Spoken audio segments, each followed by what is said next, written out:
This garam masala stew is not my recipe.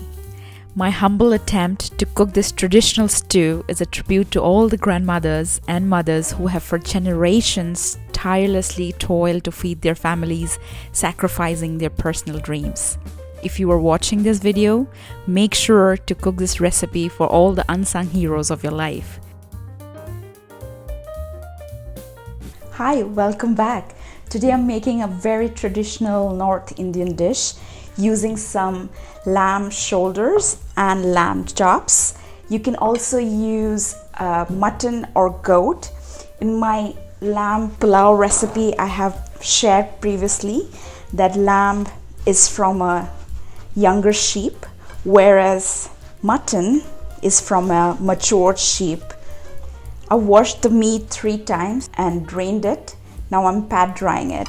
The recipe calls for a generous amount of onions, not thinly but thickly cut. This stew is essentially a Delhi UP style dish popular in Muslim households, and I find it interesting how women of each household have their own version of it, and they all taste incredibly delicious. Some recipes use tomatoes, some don't. Some would add both tomatoes and yogurt. But no matter what they do, the end result is finger-licking good. It is as if they have magic in their hands and their recipes can never go wrong. But the truth lies somewhere in between. Women of my grandmother's and mother's generation toiled their youth away preparing these recipes in their kitchen. Most Indian women in the past and even today cook not by choice, but because they have to. In my family, my dad was in the police and did not have a 9-to-5 working schedule. My mother gave up on her dreams to feed us and raise me and my 2 siblings. These sacrifices are unfathomable, and trust me, there are countless stories in every nook and cranny of India. While Indian men spend 80% of their working hours on paid work, women spend nearly 84% of their working hours on unpaid labor, which includes cooking, cleaning, caregiving, etc. I'm just incredibly grateful that my parents empowered me, and every time I sit down to recreate these recipes, I remind myself that I love to cook because I see it as an art and not something I ought to do. Alright, I feel this is a useful conversation to have.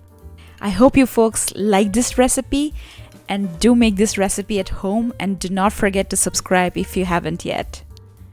And now let's get back to the stew.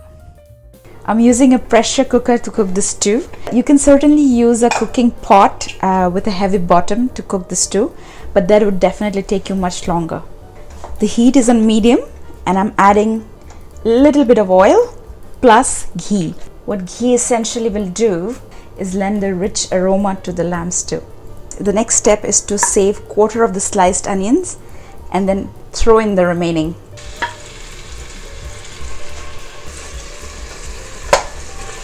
Just make sure the oil and the ghee is not at smoking hot temperature. We don't want to darken the onions, rather make them translucent.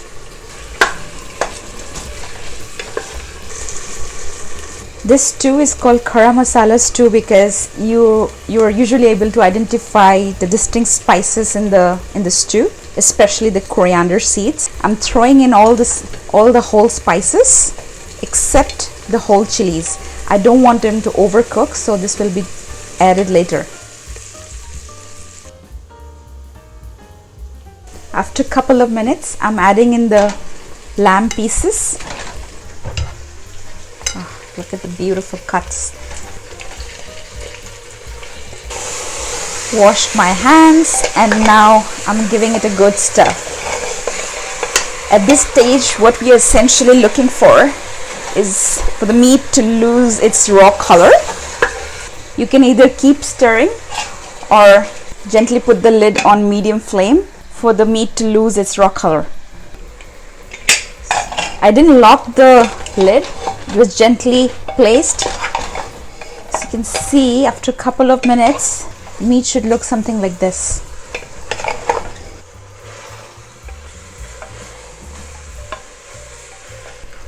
Time for the freshly crushed ginger garlic paste to go in.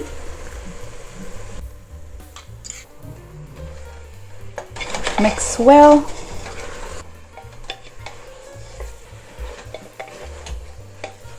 Flame is on medium high, and again gently putting the lid on so that the ginger garlic loses its raw flavor.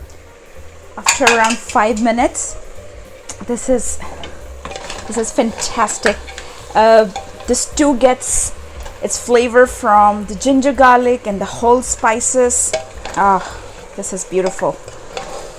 But I'm also going to add just a wee bit of turmeric and ground chilies, which is very, very optional.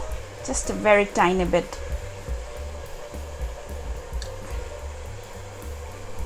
Followed by coriander powder and cumin powder.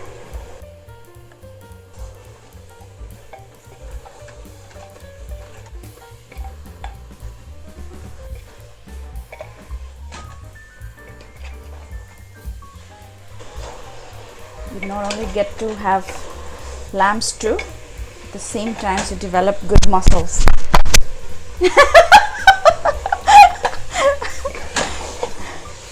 Once the spices are mixed, going to throw in the tomatoes and whisk yogurt. Mix, mix, mix until no yogurt bits are seen.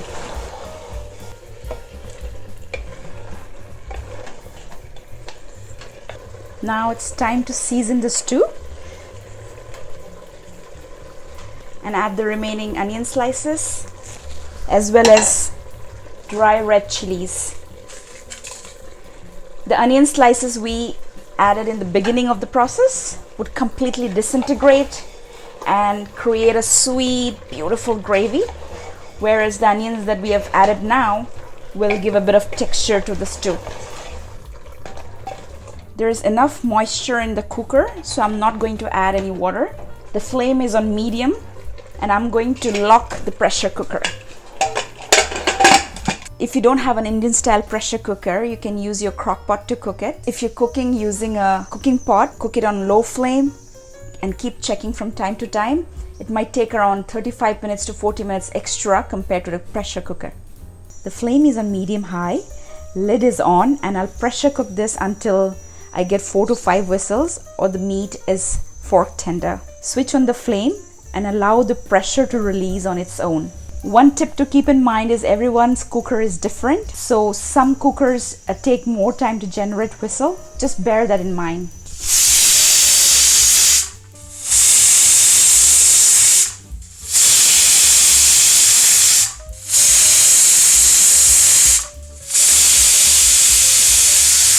It's been 35 minutes. The pressure has released on its own. And it's time to check if the meat has cooked. But don't worry if the meat has not cooked, because sometimes, depending on the size of the meat and the cut of meat you're using, it may or may not cook. Oh my God, look at the color. I'm going to use a fork and check if the meat has cooked thoroughly. It has. Lovely. The color looks gorgeous. The tip that I gave you not to overcook the chilies, it'll give it such a beautiful look to the stew. Let me check for salt at this stage. Always remember to taste test. I'm going to add a little bit of salt. Mix well again. And the last thing before we serve this fantastic stew is some fresh cilantro. And this is non-negotiable. Mix, mix, mix. Remember, the flame is already off, so we are not cooking the fresh cilantro. This is done. Voila!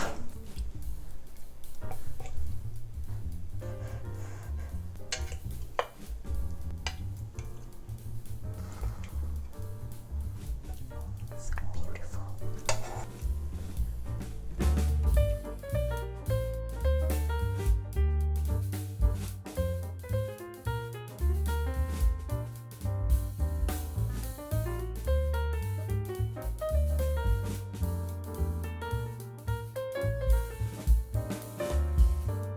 You can serve this lamb stew with boiled rice or with roti or naan. Emmer and I had so much fun cooking this stew and shooting this video.